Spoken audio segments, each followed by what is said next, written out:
बदलाव बदलते वक्त के साथ बदलती दुनिया की पहचान होते हैं। और जब कोई बदलाव न जाने कितनों की जिंदगी आसान बना जाए, विश्व में मिसाल बन जाए, तो उस बदलाव की कहानी आप तक पहुंचानी भी जरूरी हो जाती है। नमस्कार, आप देख रहे हैं the real story with Richa.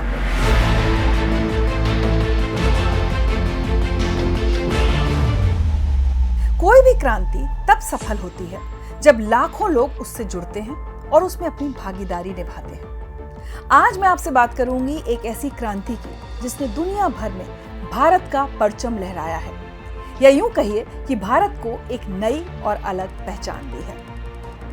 क्या आप जानते हैं, भारत आज डिजिटल पेमेंट्स में दुनिया का नंबर 1 देश होने का कीर्तिमान बना चुका है। भारत के लिए ये बड़े गर्व की बात है कि आज हम एक डिजिटली स्मार्ट देश बन चुके हैं।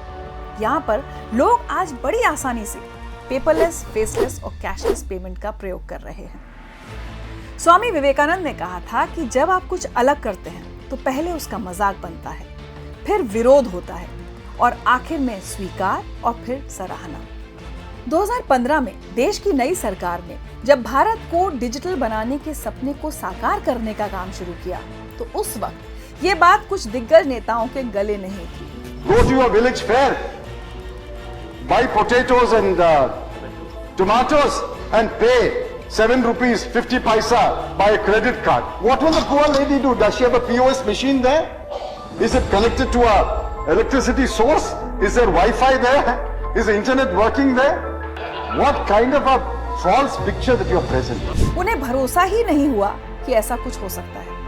उन्होंने इसका मजाक उड़ाया, कहा कि भारत में जहां करोड़ों लोग दिहाड़ी मजदूर हैं, सब लोगों के पास बैंक खाते तक नहीं है, स्मार्टफोन नहीं है, वो लोग कैसे कर पाएंगे डिजिटल लेनदेन। लेकिन इस देश के प्रधानमंत्री को अपने देशवासियों पर, उनके सीखने की काबिलियत पर पूरा भरोसा था, और नतीजा आज हम सबके सामने है। आज विश्व का 46% डिजिटल ट्रांजैक्शन सिर्फ भारत में होता है। जानते हैं मुश्किल काम मुमकिन कैसे हुआ?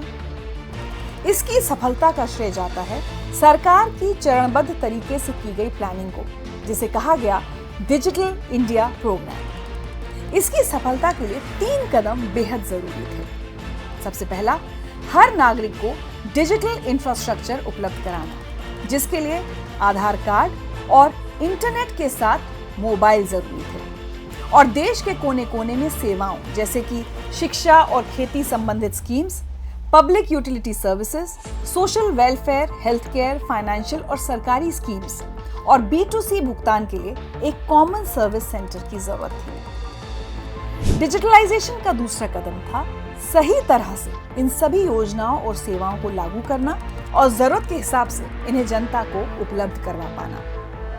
और तीसरा सबसे जरूरी कदम था लोगों को डिजिटली सशक्त बनाना, उन्हें डिजिटल पेमेंट्स का इस्तेमाल सिखाना।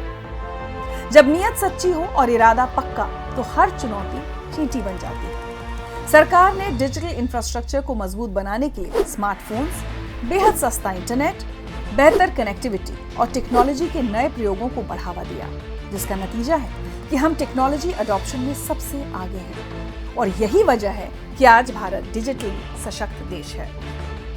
जैसे आज हम और आप 5 रुपए से लेकर 50,000 या उससे भी ज्यादा का पेमेंट अपने फोन से कर लेते हैं। इस डिजिटलाइजेशन को सफल बनाने के पीछे जैम यानी जनधन, आधार और मोबाइल और UPI का बहुत बड़ा हाथ है। जब केंद्र में नई सरकार बनी तो उसने देश के विकास के लिए अर्थव्यवस्था और फाइनेंशियल सेक्टर को डिजिटलाइज करना चाहा, पर टेक्नोलॉजी के बिना ये संभव नहीं था। इसीलिए जैम का विकास किया गया, जिसके तहत पहले जनधन योजना ने लोगों को वित्तीय रूप से जोड़ा, जिसका लाभ अब तक लगभग 50 करोड़ लोग उठा रहे हैं। दूसरा, आधार यानी देश के हर नागरिक की बायोमेट्रिक प्रिंट के हिसाब से पहचान। आधार 2009 में लॉन्च किया गया था, लेकिन सरकारी उदासीनता के कारण आधार अधर में ही लटका रहा। मोदी सरकार ने विधिवत तरीके से इसे जमीन पर उतारा, और ऐसे उतारा कि नतीजा हम सबके सामने है।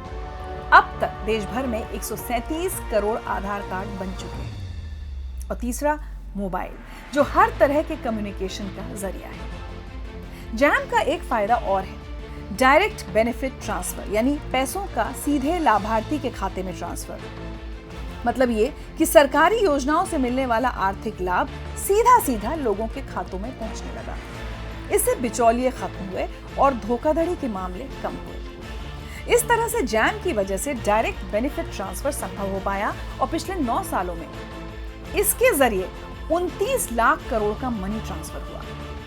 इसके अलावा जैम का सबसे बड़ा इनोवेशन रहा यूपीआई यानी यूनिफाइड पेमेंट इंटरफेस, जिसने एक सिंगल मोबाइल एप्लीकेशन के जरिए लगभग सभी बैंकों को जोड़ दिया।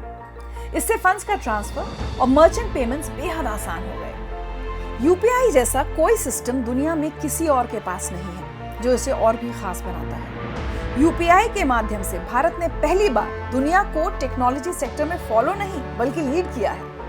आज भी यूपीआई का तोड़ कोई और नहीं हो पाया है। यूपीआई से न केवल छोटे दुकानदारों को लाभ मिला, बल्कि स्ट्रीट वेंडर से लेकर बड़े व्यवसायों तक को फायदा पहुंचा। एक बैंक से दूसरे बैंक तक मनी ट्रांसफर यूपीआई के जरिए चुटकियों में होने लगा, वो भी बेहद सुरक्षित और आसान। सिर्फ एक क्यूआर कोड स्कैन करना या मोबाइल नंबर डालना है, कुछ सेकंड और बस हो गई पेमेंट। इसकी सफलता की कहानी बयां करते हैं आंकड़े।